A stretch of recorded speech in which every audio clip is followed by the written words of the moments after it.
मला आणि संग्रामदादांना जो आशीर्वाद दिला, साथ दिली, त्याबद्दल मी तुमच्या सगळ्यांचे सुरुवातीलाच विनम्रपणे आभार मानते. मला तो दिवस आठवतोय, संध्याकाळची वेळ होती. मला वाटतं संजय राऊत साहेब पण त्या सभेला आले होते आणि खूप मोठी सभा इथे हरिश्चंद्रला झाली होती. तेव्हा पत्रकारांमध्येही अस्वस्थता होती. पक्ष चिन्ह हम तो फकीर बने थे तब.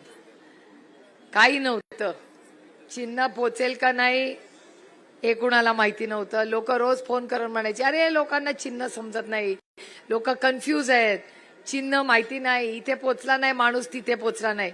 कारण का सगळी नेते तिकडे होते, सरपंच तिकडे, ग्रामपंचायत तिकडे, बँक तिकडे, कारखान्याचे सगळे चेअरमन तिकडे, आमदार खासदार मंत्री सगळी यंत्रणा तिकडे, दूध संघ तिकडे. फक्त आमची सगळ्यात मोठी ताकद होती की सत्तेची सगळी पतं तिकडे होती, पण इथली मायबाप जनता ही आमच्या बरोबर होती. हीच आमच्या इलेक्शनची ताकद होती आणि आई वेळीच तसंच होणार आहे. बऱ्याच पक्षात बरंच काय बरेच लोक, माऊली तुम्ही म्हणला की बरेच पक्ष फिरून फिरून लोक आज कुठेतरी स्थिर झालेत, आत्तापुरतं म्हणजे इलेक्शन पुरतं, असं तुमच्या भाषणामध्ये आलं. ही गोष्ट खरी आहे की आज ज्यांच्या बरोबर आम्ही अनेक वर्ष काम केलं असे अनेक लोक विरोधी लढतायत, पण तो एका सशक्त लोकशाहीमध्ये त्यांचा अधिकार आहे. कोणी कुठे जावं, काय लढावं हा त्यांचा प्रश्न आहे. पण भोर वेल्ला मुळशी म्हटलं की एकच नाव आहे, ते म्हणजे संग्राम दादा थोपटे. त्यामुळे मला फार काय काळजी वाटत नाही. ही सभा म्हणजे अनेक वर्ष आपण एकत्रपणे इथे जमतो. मीच आता अशोक अण्णांना सांगत होते, अशोक अण्णा सकाळचे 10:30 वाजले, केवढ्या मोठ्या संख्येने लोक म्हणतात सकाळी सभा होत नाही. तुम्ही बघा किती लोक, खुर्च्या कमी पडल्यात संग्राम दादा, लोक तिकडे जाऊन बसलेत, कोपऱ्यात, शेतात, सगळीकडे लोक बसलेत. आणि हीच भोरची ताकद आहे.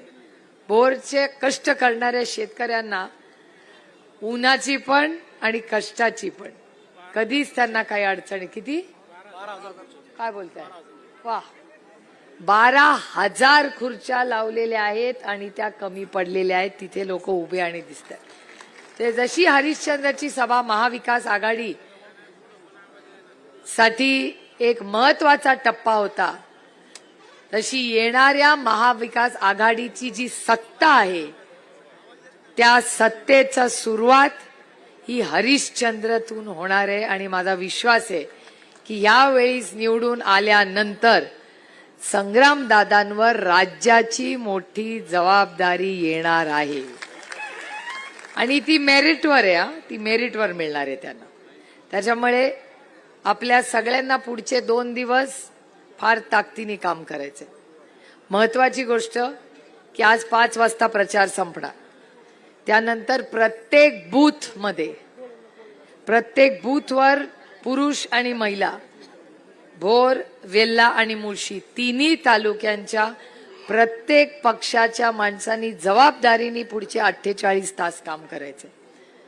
ते येतील, बऱ्याच गोष्टी देतील, दोन्ही हाताने घ्या. याचं कारण असं, तुम्ही का हसताय? मी चहा म्हणत होते, तुमच्या मनात काय आलं? चहाच आला ना? हा, कॉफी नाही आली ना? कारण का ते आपल्यासारखे नाही आहेत. आपण रामकृष्ण हरी, ते 50 खोकेवाले. त्याच्यामुळे, आणि ते खोके त्यांचे नाही आहेत, तुमच्याचकडून नेलेले खोक्यांनी उद्धवजींचं सरकार पाडलेलं आहे. ते विसरले असतील, पण आम्ही घाव नाही विसरलेलो. 50 खोके एकदम ओके. त्या काळात संग्रामदादांचं ही नाव खराब करायचं पाप त्याच लोकांनी केलंय. पण संग्राम थोपटे हे अनंतराव थोपटेंचा लेक आहे.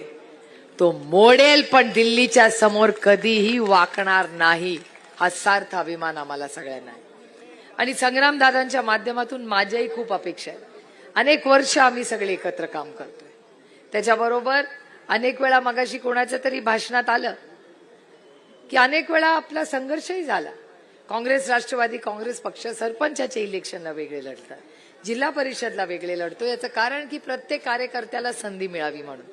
पण जेव्हा लोकसभेला आणि विधानसभेची वेळ येते तेव्हा आम्ही एकत्र ताकदीने लढतो. आणि एक गोष्ट मी प्रांजळपणे कबूल करते की ह्या इलेक्शनला जेव्हा पक्ष, चिन्ह, प्रेमाचे, हक्काचे सगळे त्या बाजूला गेले, त्या मोदी शहांच्या भारतीय जनता पक्षामध्ये, तेव्हा माझ्या बरोबर ह्या भागात जे काही कार्यकर्ते आणि सहकारी उभे राहिले त्याच्यात काँग्रेस आणि राष्ट्रवादी काँग्रेसचा खूप मोठं योगदान आहे. आणि त्यावेळी जी संग्राम थोपटेंनी साथ दिली ही सुप्रिया सुळे आयुष्यभर विसरणार नाही, हे मी खरं तर तुम्हाला सांगायला आले. आमच्याबद्दल अनेक चर्चा होत असतात. पत्रकारांनाही वाटतंय अरे गए वो पुराने दिन, वो था अभी ये है. ठीक आहे, संघर्ष प्रत्येकाच्या आयुष्यात येतो, ती जुनी लढाई होती.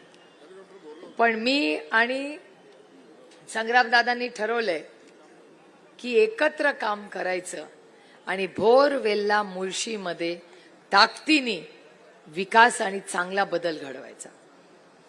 इथे आपण शेतकरी आहोत. आपण संग्रामदादासाठी का मी मतं मागते की फक्त त्याला काय मोठं पद मिळावं म्हणून मी मतं मागत नाहीये. फक्त पद तर त्याला मिळणारच आहे, सरकार आपलं येणारच आहे. पण हे परिवर्तन का करायचंय आपल्याला? हे परिवर्तन आपल्याला करायचंय याचं कारण असं की आपल्याला दुधाला भाव द्यायचा आहे म्हणून आपल्याला परिवर्तन करायचं. काय दुधाला भाव आता 25-26 काय मिळतोय आपल्याला? इथे 26 रुपये देतात, शहरामध्ये 70 रुपयाला देतात. नाही हो परवडत. ना शेती परवडते ना तिथलं महाग दूध परवडतं.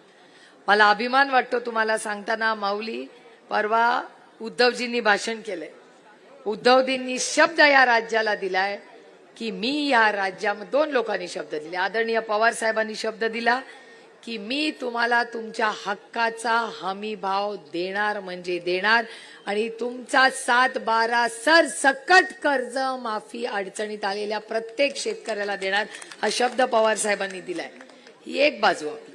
आणि दुसऱ्या बाजूला आपण राहुलजी गांधी आणि उद्धवजींनी निर्णय घेतलेला आहे की सरकार जबाबदारी घेईल, पण 5 वर्ष तुमच्या ज्या महिला मूलभूत गरजा आहेत ना त्याचे आम्ही महागाई वाढून देणार नाही, हा शब्द उद्धवजींनी आणि राहुल गांधींनी या राज्याला दिला. आणि खरंच कशाने त्रस्त आहे तो आज लोक? ना हमी भाव मिळतोय, ना महागाई कमी होते, ना यांचा भ्रष्टाचार कमी होतो. आणि याचं उत्तर कधी ना कधी या सरकारला द्यावं लागेल. आणि ही ती वेळ 20 तारखेला आहे. तुम्ही बघताय त्यांचा सगळा प्रचार. त्यांच्या प्रचारामध्ये बटेंगे तो कटेंगे ही भाषा आहे. मला खरं सांगावं, आपण रामकृष्ण हरिवाले, आपण सगळ्यांना एक कुटुंब म्हणणारी लोक आहोत. हे बटेंगे आणि कटेंगी भाषा महाराष्ट्राला शोभते का? हा छत्रपती महाराजांचा महाराष्ट्र, शाहू फुले आंबेडकरांचा महाराष्ट्र आहे. कोणीही बटेंगे आणि कटेंगे म्हणाले तर त्याला आपण दरवाजा आणि तो रस्ता दाखवायची वेळ आता आलेली आहे. जो बटेंगे और कटेंगे मिळेल त्याच्या विरोधात ताकदीने आम्ही उतरू. महाराष्ट्राचं ऐक्य, भारताचं ऐक्य ही आमची नैतिक जबाबदारी आहे आणि ह्याच्यासाठी आपल्याला लढायचंय. आणि म्हणून मी सांगते की हा देश हा त्यांच्या धमक्यांनी चालणार नाही. हा देश भारतरत्न डॉक्टर बाबासाहेब आंबेडकरांच्या संविधानाने चालणार आहे. आणि ते संविधान वाचवण्यासाठी जे काही करावं लागेल ते ताकदीने आम्ही सगळे करू. आज कशासाठी सगळे व्यासपीठावर एवढे मोठे नेते बसले? ही लढाई कशासाठी आहे? ही लढाई तुमच्या अधिकारांसाठी आहे. तुम्हाला हमी भाव मिळेल त्याच्यासाठी आहे, महागाई कमी करण्यासाठी आहे. आपल्या पुणे जिल्ह्यामध्ये फॉक्सकॉन नावाचा प्रकल्प येणार होता. 6 लाख नोकऱ्या तुम्हाला मिळणार होत्या, आपल्या मुलांना मिळणार होत्या. कसं काय दुसऱ्या राज्यात गेलं? दुसऱ्या राज्यात गेलं, दुसऱ्यांचं भलं हो. मी कधीच असं म्हणणार नाही की माझंच भलं हो, त्याचं होऊ नये. पण आमच्या पोरांच्या हक्काचा ताटातला घास जर हे नेऊन जाणार असतील तर त्यांचा मी जाहीर निषेध करते. मी शब्द तुम्हाला देते, आज नंतर महाराष्ट्रात जी जी इन्व्हेस्टमेंट येईल ती महाराष्ट्रातच राहील, दुसऱ्या राज्यात जाणार नाही. आपलं सरकार आल्यावर हा शब्द मी तुम्हाला देते. आणि नोकऱ्या वाढवायच्या आहेत आपल्याला, लोकांना हाताला काम द्यायचंय. महागाई आणि बेरोजगारीच्या विरोधात आपल्याला सगळ्यांना मिळून काम करायचं. इथे फुलं पकडली आहेत बघा. ती कुठे गेला तो आपला शेतकरी? आहे का इथे? तो फुलवाला कुठे गेला? विकास कुठे गेला? हा तो बघा, हा विकास आहे. मी कधीही भोरला रस्त्यावर न गेले ना तरी विकास मला फुलं आणून देतो. ही फुलं आपल्या भोरच्या गोड मातीतली आहेत. त्यांनी मला एकच मागणी केली आहे की ताई माझ्या या आणि तिकडे माझ्या या फुलांना हमी भाव द्यावं. चायनावरनं जी प्लास्टिकची फुलं येतात ना त्याच्यामुळे माझ्या फुलांचा भाव पडते. मी त्याला सांगितलेलं आहे, मी लोकसभेला त्याला शब्द दिलाय की माझ्या शेतकऱ्याच्या ह्या फुलाला भाव मिळाला पाहिजे. वेळ पडली ते चायनासाठी लढू, चायनाची प्लास्टिक फुलं बंद. आणि माझी विनंती आहे, याच्यामुळे माझ्या घरातली प्लास्टिकची फुलं गेली.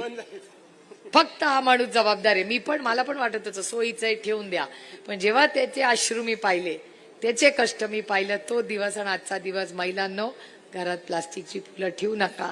माझ्या या शेतकऱ्याचा, काळ्या मातीशी इमान राखणारा माझा हा बंधू आहे, त्याचा हात करू नका. त्याच्यामुळे आजपासून खरी फुलंच घरात ठेवायची. लग्नाला पण खरी फुलं लावायची. तिकडे पण प्लास्टिकची लावतात आजकाल. पण आपल्याला हे करायचं आहे, शेतकऱ्यासाठी करायचंय. काय आपल्याला प्रश्न नाही हो. हे सरकार असं आहे. मगाशी मी ते अॅग्रोवन वाचता का तुम्ही सगळे? अॅग्रोवनचे आहेत का नाही कोण माहिती नाही. ते अॅग्रोवन नावाचा एक पेपर येतंय, त्याच्यात लिहिलंय की यांनी कांदा आणला अफगाणिस्तानमधून, त्यांनी सोयाबीन. जे वेळ पडली ते चायनासाठी लढू, चायनाची प्लास्टिक फुलं बंद. आणि माझी विनंती आहे, याच्यामुळे माझ्या घरातली प्लास्टिकची फुलं गेली. फक्त हा माणूस जबाबदार आहे. मला पण वाटत होतं सोयीचं ठेवून द्या, पण जेव्हा त्याचे अश्रू मी पाहिले, त्याचे कष्ट मी पाहिलं, तो दिवस आणि आजचा दिवस. महिलांनो, घरात प्लास्टिकची फुलं ठेवू नका. माझ्या या शेतकऱ्याचा, काळ्या मातीशी इमान राखणारा माझा हा बंधू आहे, त्याचा हात करू नका. त्याच्यामुळे आजपासून खरी फुलंच घरात ठेवायची. लग्नाला पण खरी फुलं लावायची. तिकडे पण प्लास्टिकची लावतात आजकाल. पण आपल्याला हे करायचं आहे, शेतकऱ्यासाठी करायचंय.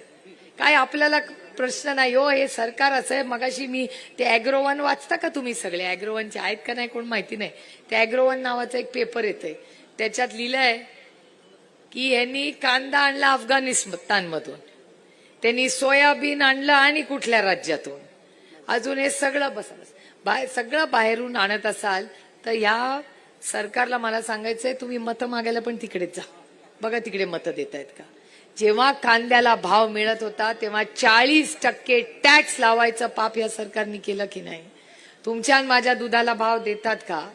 त्यामुळे आपल्याला ही सगळी लढाई, परिवर्तनाची लढाई, ही आपल्या हमी भावासाठी करायची आहे, न्यायासाठी करायची आहे. आणि याच्यासाठी आपल्याला संग्रामदादाला मतदान करणं ही आपली जबाबदारी आहे. संग्रामदादांचं बटन आहे 2 नंबरला. 2 नंबर म्हणजे आपल्याला भोरला काय पाहिजे? आपल्याला रस्ता आणखीन मोठे पाहिजे, आपल्याला पाणी व्यवस्थित सगळीकडे पाहिजे, आपल्याला न्याय पाहिजे, आपल्याला 24 तास वीज पाहिजे. त्यामुळे रस्ता, पाणी, वीज, दूध, कांदा, भाव, या सगळ्यासाठी 2 नंबरचं बटन दाबून संग्रामदादांना मोठ्या संख्येने मतदान करून, त्यांचं चिन्ह आहे हाताचा पंजा, पंजाच्या शेजारचं बटन दाबून या भागाचा लोकप्रतिनिधी व्हायची आपण संधी द्या. आज तुम्ही पुरुषांच्या बरोबरीने आमच्या सगळ्या महिला भगिनी बसल्या. नाना अण्णा, आमच्या महिला पुरुषांच्या बरोबरीने सकाळी 9 ते रात्री 9 सगळ्यांनी प्रचार लोकसभेला पण केला आणि विधानसभेला पण केला.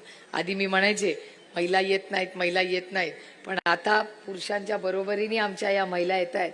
आणि महिलांनो, एक लक्षात ठेवा, तुम्ही फक्त लाडकी बहीण नाही आहात, तुम्ही लाडक्या बहिणी आहातच, पण त्याच्या बरोबर तुम्ही महालक्ष्मी आहात.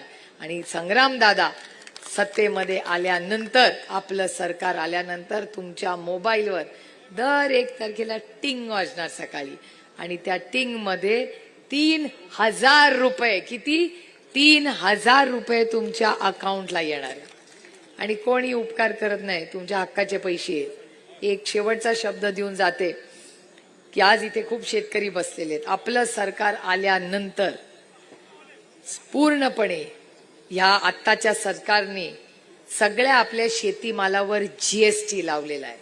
मी शब्द तुम्हाला काँग्रेस, राहुल गांधी, उद्धवजी आणि आदरणीय पवार साहेबांच्या वतीने देते की आपलं सरकार आल्यावर या राज्यामध्ये प्रत्येक शेतीची जी वस्तू आहे त्याचा जीएसटी शून्यावर आम्ही आणणार आहोत, शून्यावर. पण आपली साथ त्याच्यासाठी लागेल. त्यामुळे सगळी कामं कार्यक्रम आपल्याला घ्यायचे. मला सोलापूर इंदापूर करून बारामतीला जायचंय. त्याच्यामुळे आपल्याला एवढीच विनंती करते की संग्रामदादांना आपलं पवित्र मत परवाच्या दिवशी मोठ्या संख्येने मतदान करून, माझी तर द्यायची तयारीच आहे. तुम्ही फक्त जागा द्या. संग्रामदादा आणि मी लिस्टच काढली आहे, लिस्ट काढलेली आहे मी आणि संग्रामदादांनी. आपल्याला इथे तुम्ही जागा द्या. मी पुढच्या 15 दिवसात तुम्हाला MIDC करून देते, हा शब्द मी तुम्हाला देते. कारण का इथे तुम्हाला माहितीये काय परिस्थिती असते. ती आता भाषणं बंद झाली, कॅन्डिडेट बदलल्यामुळे ती भाषणं सगळी बंद झाली. लोकसभेला तर झाल बोलत होते माझ्या विरोधात. आता त्याच्यानंतर कुठे गेली सगळी देवालाच ठाऊक. रुसली आहेत वाटतं जरा. काय हरकत नाही, मी बहीण मोठी आहे शेवटी. मोठ्या बहिणींनी समजूत काढायची असतील मी काढीन सगळ्यांची समजूत, काय काळजी करू नका तुम्ही. पण आज इथे आपण आलात, आमच्या सगळ्यांचं प्रेमाने स्वागत केलं. आणि मी अण्णांची विनंती करीन की आपण मला सोलापूरला जायची आपण दोघांनीही परवानगी द्यावी. कारण का 5 वाजता प्रचार संपणार आहे, त्याच्या आधी या 3 सभा करायच्या आहेत. एवढंच म्हणेन की आपण जी साथ मला लोकसभेला दिली तशीच साथ आणि आशीर्वाद तुमचा संग्रामदादांना द्या. एवढंच म्हणून आपली रजा घेते. रामकृष्ण हरी.